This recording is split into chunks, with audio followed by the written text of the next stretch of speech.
Exercice de démonstration sur les parallélogrammes, utilisation des propriétés. Rappel de l'énoncé. Nous devons déterminer tous les angles du parallélogramme MARE.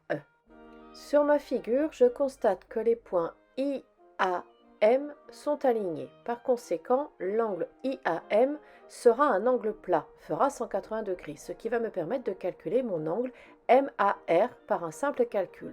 J'ai donc la mesure de l'angle IAR plus la mesure de l'angle RAM égale 180 degrés.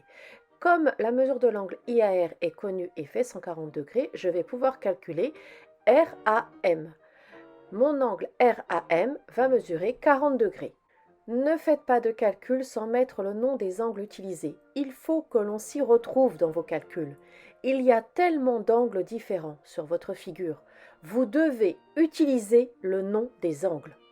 Maintenant, je détermine quelle propriété du parallélogramme je vais utiliser. Je viens de calculer la mesure de l'angle MAR. Je sais qu'il fait 40 degrés. J'ai donc le choix de partir sur la mesure de l'angle AME, qui est un angle consécutif à MAR. Je peux calculer également la mesure de l'angle ARE, qui est également un angle consécutif de l'angle MAR. Et je peux travailler sur les angles opposés. Je choisis la propriété que je vais utiliser, soit celle sur les angles consécutifs, soit celle des angles opposés. C'est à moi de choisir laquelle des deux je vais utiliser. Peu importe, de toute façon, il faut commencer. Je choisis donc de faire, si j'ai un parallélogramme, alors la somme des angles consécutifs fait 180 degrés. C'est mon choix. J'aurais pu choisir les angles opposés. Je mets mes mots-clés. On a, si, alors, donc. J'ai choisi ma propriété. Ma propriété, c'est si j'ai un parallélogramme, alors la somme de ces angles consécutifs fait 180 degrés. Dans le si, je parle d'un parallélogramme. Dans le on a, je nomme mon parallélogramme. M-A-R-E. Dans le donc, je traduis le alors. Le mot somme est traduit par un plus. Les angles consécutifs s'appellent M-A-R et A-E-M. Je sais donc que leur somme fait 180 degrés. Je sais en plus que MAE fait 40 degrés.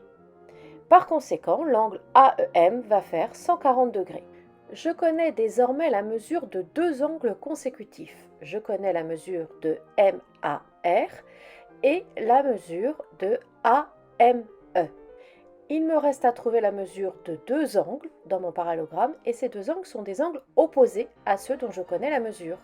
Je choisis de travailler maintenant avec les angles opposés. Si j'ai un parallélogramme, alors les deux paires d'angles opposés sont égaux. J'écris mes mots-clés. La propriété que j'ai choisi d'utiliser est si j'ai un parallélogramme, alors les deux paires d'angles opposés sont de même mesure. Dans mon si, je parle d'un parallélogramme. Dans le on a, je vais le nommer.